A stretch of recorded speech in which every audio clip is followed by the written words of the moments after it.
નવસારીથી નિલેશ પણ આપણી સાથે છે, સાથે જ બનાસકાંઠાથી અતુલ પણ છે। નિલેશ, ખાસ તો આપની વાત કરી, જે રીતે ગણદેવી બિનહરીફ જાહેર થઈ હતી ત્યાર પછીનો માહોલ ચોક્કસ આખો બદલાઈ ગયો હતો।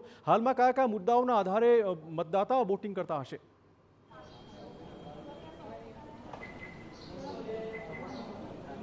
हाँ जी चिराग, समग्र जे नवसारी जिल्लाની વાત કરીએ તો નવસારી એક મહત્વનું જે રાજકીય સ્થળ બની ગયું છે। સીઆર પાટીલ આવ્યા પછી જે નવસારી જિલ્લાને એક અલગ પ્રકારની ઓળખ મળી છે। નવસારી મહાનગરપાલિકા બન્યા બાદ નવસારી મહાનગરપાલિકાનું પહેલી વખત જ્યારે ચૂંટણી યોજાઈ રહી છે, જેને લઈને મતદારોમાં ઉત્સાહ દેખાઈ રહ્યો છે। નવસારી મહાનગરપાલિકાના 13 વોર્ડ અને ખાસ કરીને 52 જેટલા જે ઉમેદવારો છે, પરંતુ એમાં જે 50 બેઠકો પર જે ચૂંટણી થવાની છે। ખાસ કરીને બે બેઠકો બિનહરીફ થઈ હતી, જેને લઈને સમગ્ર જિલ્લાનું જે તંત્ર છે કામે લાગ્યું છે। સમગ્ર જે નવસારી જિલ્લાના રાજકીય સમીકરણોની વાત કરીએ તો ગણદેવી જે નગરપાલિકા છે, ગણદેવી નગરપાલિકામાં જે માત્ર 2 બૂથો પર ચૂંટણી યોજાઈ રહી છે। ભાજપે જે કહી શકાય કે પહેલાથી જ જે જીતનું ખાતું ખોલાવી દીધું છે અને હાલના તબક્કે જે સ્થિતિ નિર્માણ થઈ છે એમાં સમગ્ર નવસારી જિલ્લામાં ભાજપ અને કોંગ્રેસ વચ્ચે સીધી ટક્કર છે, પરંતુ ક્યાંક કોંગ્રેસના આંતરિક વિવાદો અને ભારતીય જનતા પાર્ટીની એકજૂટતા અને જે એક પ્રકારના અલગ અલગ રાજકીય સમીકરણો છે, જેને લઈને રાજકીય રંગ જામ્યો છે। હાલ જે દ્રશ્યો હું તમને બતાવવાનો પ્રયાસ કરીશ, આ દ્રશ્યો છે એ નવસારી શહેરના કોન્વેન્ટ સ્કૂલના દ્રશ્યો છે। કોન્વેન્ટ સ્કૂલમાં જે મતદાનની જે કામગીરી છે ચાલી રહી છે। સવારથી જ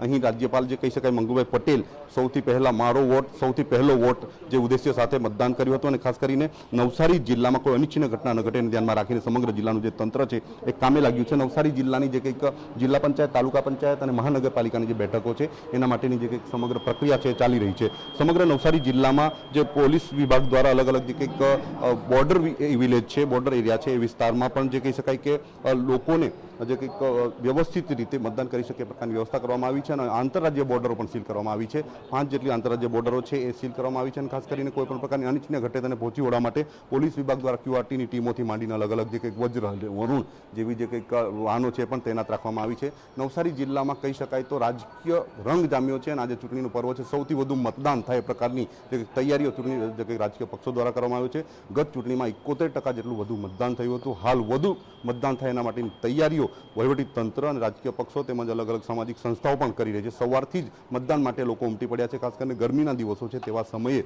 સૌથી વધુ મતદાન થાય, લોકોને સરળતા રહે એના માટે પીવાની વ્યવસ્થા, પાણી પીવાની વ્યવસ્થા અને અલગ ડૉક્ટરની વ્યવસ્થા પણ કરવામાં આવી રહી છે। એટલે ઓલ ઓવર કહી શકાય તો નવસારી સહિત સમગ્ર દક્ષિણ ગુજરાતમાં ચૂંટણીનો જે રાજકીય માહોલ જામ્યો છે અને મતદાન કરવા માટે સવારથી જ લોકો આ વિસ્તારમાં આવી રહ્યા છે। ચિરાગ, બિલકુલ।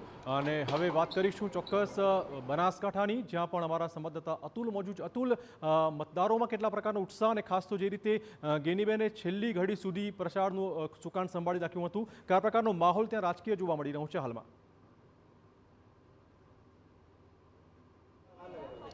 જી ચિરાગ, આ સ્થાનિક સ્વરાજની ચૂંટણીનું આજે મતદાન છે એટલે કહી શકાય કે સમગ્ર ગુજરાતની નજર બનાસકાંઠા પર જ હોય છે। ગત ટર્મમાં જે પ્રકારે જિલ્લા પંચાયત, તાલુકા પંચાયત આ કોંગ્રેસ પાસે હતી અને જે પ્રકારે બનાસકાંઠામાંથી વિભાજન થયા બાદ વાવથરાદ અને બનાસકાંઠા બંને જિલ્લામાં આજે મતદાન છે। સાંસદ ગેનીબેન ઠાકોર છે, એમને પણ જે પ્રકારે ગઈકાલ સુધી પોતાનું પ્રચાર કેમ્પેન અથવા પોતાની તમામ તાકાત લગાડી છે। સાથે સાથે જે સામે છે ભાજપના નેતાઓ શંકર ચૌધરી છે અથવા તો પ્રવીણ માળી છે, મંત્રી સ્વરૂપજી છે, આ લોકોએ પણ તાકાત લગાડી છે। ખાસ કરીને લોકો છે અને મતદારો છે તેમાં ભારે ઉત્સાહ જોવા મળી રહ્યો છે। વહેલી સવારથી જ આ પાલનપુરનો જે વોર્ડ નંબર 7 છે, કહી શકાય કે ત્યાં મતદારોની જે પ્રકારે કતારો લાગી છે અને મતદારો છે એ પોતાનો મતાધિકારનો ઉપયોગ કરવા માટે જે પ્રકારે અહીંયા મતદાન મથક પર પહોંચ્યા છે। એટલે કે ખાસ કરીને ઉત્સાહ છે એ મહિલાઓમાં વહેલી સવારથી જોવા મળ્યો છે અને આ મહિલાઓ છે વહેલી સવારથી જ જે મતદાન મથકો પર છે એ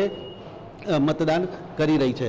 ત્યારે જે પ્રકારે બનાસકાંઠામાં વહેલી સવારથી જ મતદારો છે કે ક્યાંક ને ક્યાંક ઢોલ નગારા સાથે પણ મતદાન મથક પર પહોંચ્યા છે અને મતદારો પોતાનું મતદાન કરી રહ્યા છે। ખાસ કરીને બનાસકાંઠામાં જે પ્રકારે મુદ્દાઓ છે કે ગત ટર્મમાં જે કોંગ્રેસ શાસિત જે જિલ્લા પંચાયત હતી, તાલુકા પંચાયત હતી, ત્યારે ભાજપ છે એ આ તમામ જે જિલ્લા પંચાયત, તાલુકા પંચાયત ને જે પોતાના મથામણ કરી રહ્યું છે કે ભાજપ અને કોંગ્રેસ બંને પક્ષો જે મથામણ કરી રહ્યા છે, ગઈકાલ સુધી આ બંને પક્ષોનું કેમ્પેન ચાલ્યું છે। ત્યારે અનેક જે સાંસદ જ્ઞાનીબેન હોય, શંકર ચૌધરી હોય અથવા તો પ્રવીણ વાળે હોય, આ તમામની આ બનાસકાંઠાની અને વાવ થરાદની બેઠકો પર પ્રતિષ્ઠાનો સવાલ છે. આજે જે તમામ મહાનુભાવો છે, મંત્રીઓ છે, તેઓ પણ આજે મતદાન કરવા છે. ત્યારે લોકોના મગજમાં એક જ વાત છે, કારણ કે અહીંયા પશુપાલન અને ખેતી સાથે જોડાયેલો આ જિલ્લો છે અને સૌથી અગત્યનો મુદ્દો પાણીનો છે.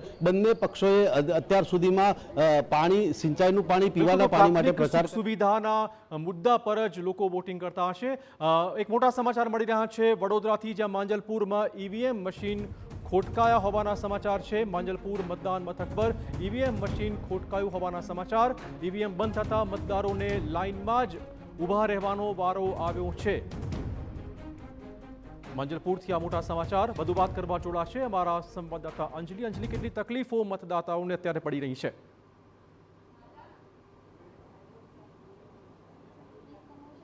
જો આ વડોદરા શહેરના મતદાન મથક અને વોર્ડ નંબર 18નું જે 30 નંબરનું મતદાન મથક છે, ત્યાં આગળની આ જે સમસ્યા છે તે સામે આવી છે કે જે રીતે ઈવીએમ મતદાન શરૂ થાય તે પહેલાં જ ખોટવાયું હોવાની જે વિગતો છે તે સામે આવી છે. એક પણ મતદાર હજુ સુધી આ બૂથ પરથી પોતાનો મત અધિકારનો ઉપયોગ કરી શક્યા નથી. સવારે 7 વાગે મતદાન શરૂ થવાનું હતું, પરંતુ અડધો કલાક ઉપરનો સમય પસાર થઈ ગયો છે. તેમ છતાં લોકોને મતદાન કરવાનો જે પોતાનો હક છે તેનો ઉપયોગ કરી શક્યા નથી. જે મતદારો છે તેઓ અહીંયા આગળ પહોંચ્યા છે, તેમની સાથે વાત કરીશું. કેટલા વાગ્યાથી આપ આવ્યા છો અને શું પરિસ્થિતિ છે? 7 વાગ્યાના આવ્યા છીએ બેન, હજુ ચાલુ થયું નથી. જલ્દી બહાર જવા માટે જલ્દી વહેલામાં કે વહેલા આવીએ તો વહેલું પતે, પણ બહાર જવામાં ઉલટાનું મોડું થયું હતું. બિલકુલ, જે રીતે વહેલી સવારથી આપ લોકો મતદાન કરવા માટે પહોંચ્યા હતા, પોતાનો જે અધિકાર છે તેનો ઉપયોગ કરવા પહોંચ્યા હતા, શું પરિસ્થિતિ? બેન, હજુ એકય મતદાન થયું નથી અને અમારે બહાર જવા છતાં વહેલા આવ્યા હતા. હજુ ટાઈમ બધો અમારો બગડી ગયો છે અહીંયા. જે રીતે ગરમીનો માહોલ છે તેવાની વચ્ચે વહેલી સવારે મતદાન થઈ જાય પોતાનું, તે માટે આપ લોકો વહેલી સવારે પહોંચ્યા હતા. તેમ છતાં જે રીતે ઈવીએમ મશીન ખોટકાયું છે, મત અધિકારનો ઉપયોગથી આપ લોકો વંચિત રહી રહ્યા છો એવું લાગી રહ્યું છે. અમે તો ક્યારના આવ્યા છે, પણ હવે ચાલુ જ નથી થયું તો કરીએ શું? અમે તો બહાર બી જવાનું છે, એટલે પછી હવે ઊભા રહ્યા છે, શું કરીએ? બિલકુલ, આપણે એક વખત લાઈન બતાવવાનો પ્રયત્ન કરીશું કે જે રીતે લાઈનો જોવા મળી રહી છે મત અધિકારનો ઉપયોગ કરવા માટે. વહેલી સવારથી લોકો પોતાનું મતદાન થઈ જાય, સમય ગરમી શરૂ થાય તે પહેલાં લોકો પોતાનું મતદાન કરી અને પોતાના જે કાર્યો છે ત્યાં આગળ પહોંચી જાય તે માટેનું આયોજન કર્યું હતું. તેમ છતાં જે રીતે ઈવીએમ મશીન ખોટકાયું છે, ટેકનિકલ ટીમ દ્વારા હાલ ઈવીએમ મશીનને શરૂ કરવા માટેની તજવીજ તો હાથ ધરવામાં આવી છે, પરંતુ બીજી તરફ જે પ્રકારનો માહોલ છે મતદારોમાં ક્યાંક આક્રોશ પણ છે, કારણ કે જે રીતે મતદાનનો ઉપયોગ, પોતાના મત અધિકારનો ઉપયોગ કરવા માટે લોકો વહેલી સવારે પહોંચ્યા હતા, તેવાની વચ્ચે ઈવીએમ મશીન ચાલુ નહીં થતાં લોકો અટવાયા છે અને પોતાના મતદાન અને મત અધિકારનો ઉપયોગ કરવા માટે લોકો પહોંચ્યા બાદ પણ તેઓએ લાઇનમાં ઊભા રહેવું પડે તે પ્રકારની પરિસ્થિતિ હાલ જોવા મળી રહી છે. વડોદરા શહેરના વોર્ડ નંબર 18નું બૂથ નંબર જે 30 કહી શકાય, મતદાન મથક નંબર 30, ત્યાં આગળ લોકો સવારથી જ લાઇનોમાં ઊભા છે. પૂર્વ કાઉન્સિલર હોય કે તમામ લોકો પોતાના મત અધિકારનો ઉપયોગ કરવા માટે પહોંચ્યા છે, પરંતુ જે રીતે મતદાન મથક પર ઈવીએમ મશીન ખોટકાયું છે, જેને લઈને જે તમામ જે પ્રક્રિયા છે તેમાં વિલંબ થતો જોવા મળી રહ્યો છે. બિલકુલ, તો ચોક્કસ આ માંજલપુર વડોદરાનું આ